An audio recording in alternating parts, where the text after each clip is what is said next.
first of all we will discuss what is integer. In our daily life we use some terms. For example, we get 5 rupee loss, so we will represent it -5. We get 5 rupee profit, so we will represent it +5. If anything is increasing, then we will represent it by plus, and if anything is decreasing, then we will represent it by minus. So if we add plus or minus before natural numbers, अगर हम natural numbers के आगे plus या minus represent करने लगे तो वो क्या बन जाते हैं? इंटीजर्स बन जाते हैं. For example -1, -2, -3, -4, -5, 0 and 1, 2, 3, 4, 5. इसके आगे कोई भी साइन नहीं होगा, इट मीन्स वो पॉजिटिव है, अदरवाइज वो नेगेटिव है. इंटीजर्स 2 टाइप के होते हैं. First positive, second will be negative. Positive means greater than 0. For example, 1, 2, 3. And negative means less than 0. Example, -1, -2, -3. 0 is not positive. इस तरीके से लिखो इसको. 0 is neither positive nor negative. ना तो 0 पॉजिटिव है, ना ही 0 जो है वो नेगेटिव है. 0 कोई पॉजिटिव इंटीजर नहीं है, कोई नेगेटिव इंटीजर नहीं है. आफ्टर दैट हम बात करते हैं कि इनका रिप्रेजेंटेशन किस तरीके से किया जाता है. On the number line, representation of integers on number line. तो हेडिंग है हमारा representation on the number line. Number line पे इनका रिप्रेजेंटेशन किस तरीके से हमको करना है. तो देखिए नंबर लाइन जो होती है वो किस तरीके से होती है. बीच में होता है 0, 1, 2, 3, 4, 5. -1, -2, -3, -4 और -5. ये राइट साइड है, ये लेफ्ट साइड है. अगर आपसे इंक्रीज करवाता है कुछ भी, इंक्रीज करने का मतलब है ऐड करना, तो हमें किधर जाना है? राइट साइड में. अगर कोई भी चीज डिक्रीज होती है तो हमें किधर आना है? लेफ्ट साइड में. मैं आपसे पूछूं -3 बड़ा है या -4 बड़ा है, तो हमको हमारा आंसर होगा -3. बिकॉज जो भी नंबर लाइन पे राइट में आता हो, नंबर लाइन पे किधर आता हो? राइट में. वो कैसा होता है? बड़ा होता है. हम राइट टू लेफ्ट आएंगे मतलब हम छोटे की साइड जा रहे हैं. सबसे बड़ा 5, फिर 4, उससे छोटा, फिर 3 उससे छोटा, फिर 2 उससे छोटा, तो लेस देन की साइड बढ़ेंगे. अगर हम राइट जाते हैं, सबसे छोटा ये, फिर इससे बड़ा, फिर इससे बड़ा, फिर इससे बड़ा, फिर इससे बड़ा. अगर मैं आपसे पूछूं 5 का प्रीडिसेसर क्या है, तो प्रीडिसेसर मींस क्या होता है? एक कम करना. तो 5 से हम एक कम करेंगे तो 5 का प्रीडिसेसर क्या होगा? 4. क्योंकि डिक्रीज कर रहे हैं हम, कम कर रहे हैं, तो किधर आएंगे? Left side. अगर मैं आपसे पूछूं कि -3 का सक्सेसर क्या है? सक्सेसर क्या होता है? एक एक्स्ट्रा, एक और ऐड करना, तो हम किधर जाएंगे? राइट साइड में मूव करेंगे. तो ये थे हमारे सक्सेसर और predecessor. After that we will start exercise 6.1 right now. So the first question is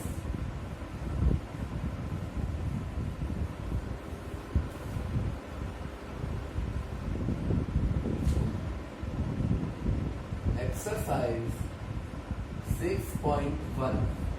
First is write in the form of integer. हमें किस फॉर्म में लिखना है? इंटीजर की फॉर्म में लिखना है। और फर्स्ट है increase in weight. Sorry, the question is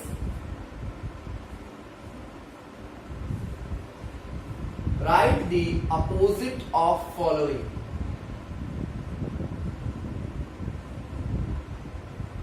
आपको क्या लिखना है? अपोजिट लिखना है। Increase in wait,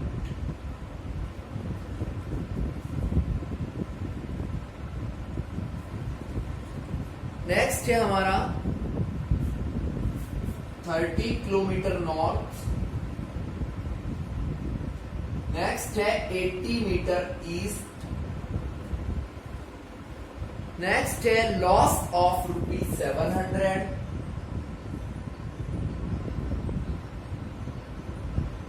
and last है 100 metre above sea level.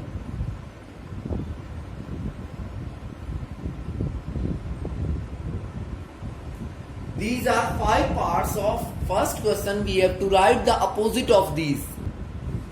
So the opposite will be increase in weight.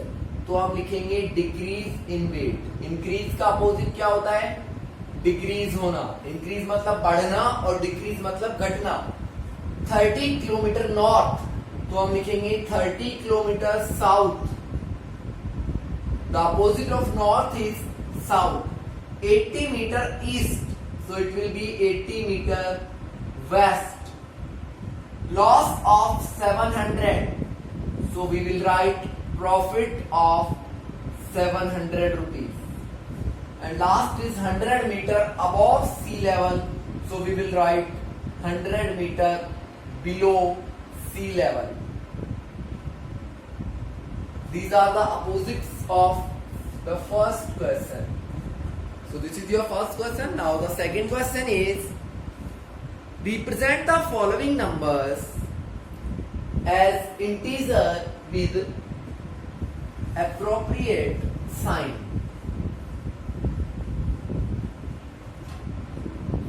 So the second question is, represent as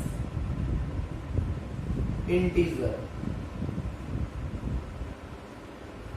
आपको किस form में रिप्रेजेंट करना है? इंटीजर के फॉर्म में. An aeroplane is flying at a height. एक aeroplane है जो किसी हाइट पे उड़ रहा है 2000 metre above the ground.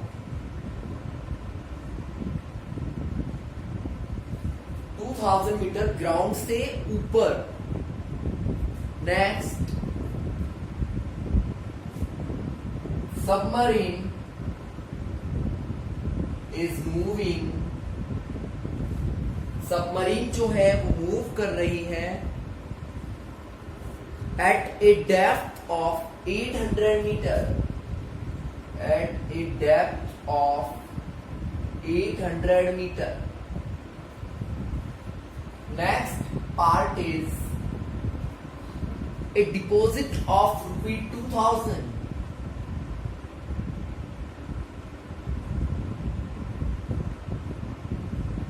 And the last part is withdrawal of ₹700.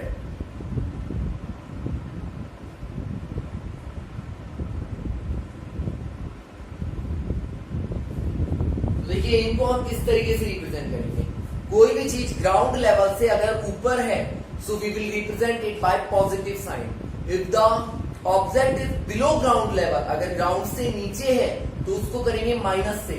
तो एरोप्लेन ऑलवेज ऊपर उड़ता है, तो प्लस कितने मीटर पे है? 200 मीटर. तो इसका आंसर होगा plus 200 metre. It will be in depth, पानी के अंदर है सबमरीन, तो माइनस 800 मीटर. डिपॉजिट मीन्स होता है जमा कराना. तो अकाउंट में अगर हम 2000 जमा कराएंगे ऐड होंगे. अगर हम विथड्रॉल करते हैं मतलब पैसे निकालते हैं तो वो माइनस होंगे. तो इस तरीके से हमारा सेकंड क्वेश्चन है जिसको हम रिप्रेजेंट करेंगे as the form of integers. Now the third question is represent the following integers on number line. So the third question is represent the following integers on number line.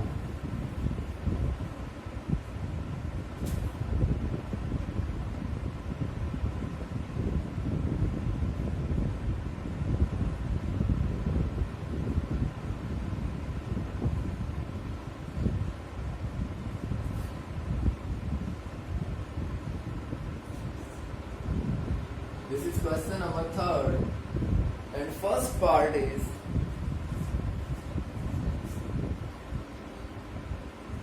+5 -10 +8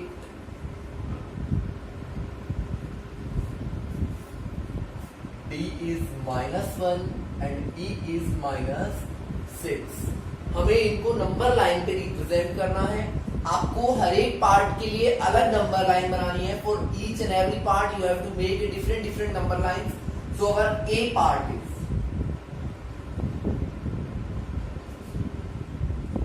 0 1 2 3 4 5 6 7 8 9 10. Number line हमें उतनी बड़ी लेनी है जितने का हमें use करना है. वो आप अपनी अकॉर्डिंग ले सकते हो.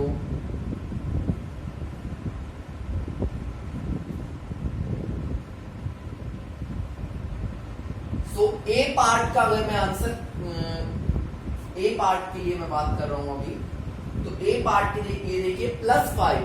तो देखिए इधर तो माइनस है, +5 किधर होगा? ये रहा, यहां पे हम लिख देंगे +5. ये हो गया रिप्रेजेंटेशन ऑफ दिस नंबर और नंबर लाइन. ठीक है भाई, कौन सा पार्ट है ये? A. If anybody ask you part B which is -10, देखिए मैं एक ही नंबर लाइन पे कर रहा हूं, बट आपको डिफरेंट नंबर लाइंस चूज करनी है. तो प्लीज इस चीज को ध्यान में रखें, आप अलग नंबर लाइन बनाएंगे. What is the value? -10. For B part, our answer will be this -10. ये हो गया. After that,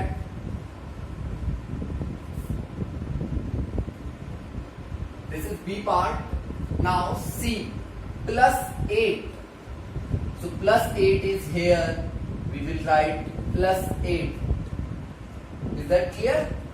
So it was C part of our question. Now for D part, देखिए नंबर लाइन मैंने आपको पहले ही बोला है, आपको जितनी जरूरत है आप उतनी ही बड़ी बना लीजिए. सो C पार्ट तक हम कंप्लीट कर चुके हैं. D पार्ट में सिर्फ हमें -1 को रिप्रेजेंट करना है. So it is -1. It is the answer of D part. Now the last part is -6. So we will write this is -6. This is the answer of our E part -6. तो इस तरीके से हमें नंबर्स को number line पे represent करना है. After that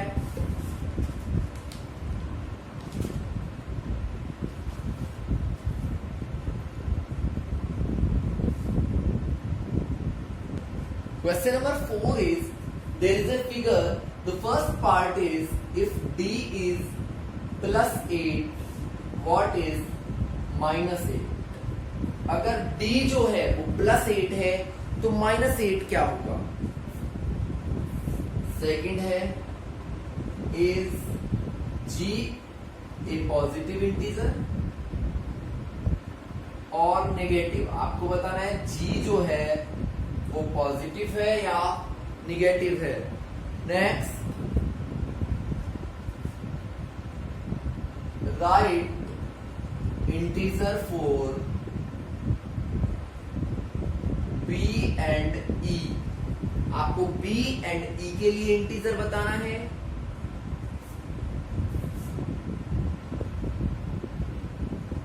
which point has least value, सबसे कम वैल्यू किस पॉइंट की है। And the fifth part is arrange all points in decreasing order.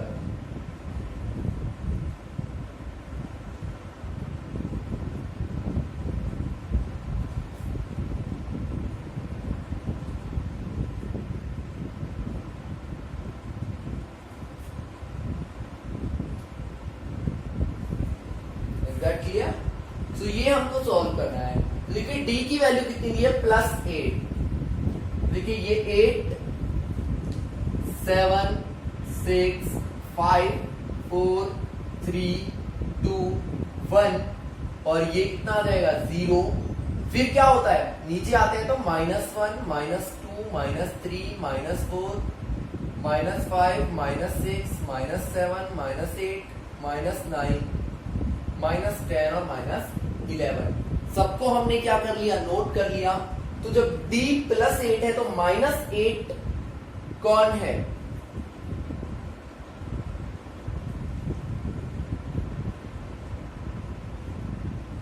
तो देखिए -8 की जगह पे कौन सा वैल्यू होगा हमारा, f। सो फर्स्ट का आंसर होगा f। g जो है वो पॉजिटिव है या नेगेटिव, तो देखिए g कहां पे है, -5, so it is negative. Write integers for b and e. देखिए b की वैल्यू तो कितनी है 4, तो इसका आंसर होगा b is equals to 4 and e is equals to -9। देखिए b और e पूछा था हमसे। After that which point has least value, सबसे कम वैल्यू किसकी है, देखिए e की है, क्योंकि जो नेगेटिव में होता है वो सबसे छोटा होता है। ठीक है।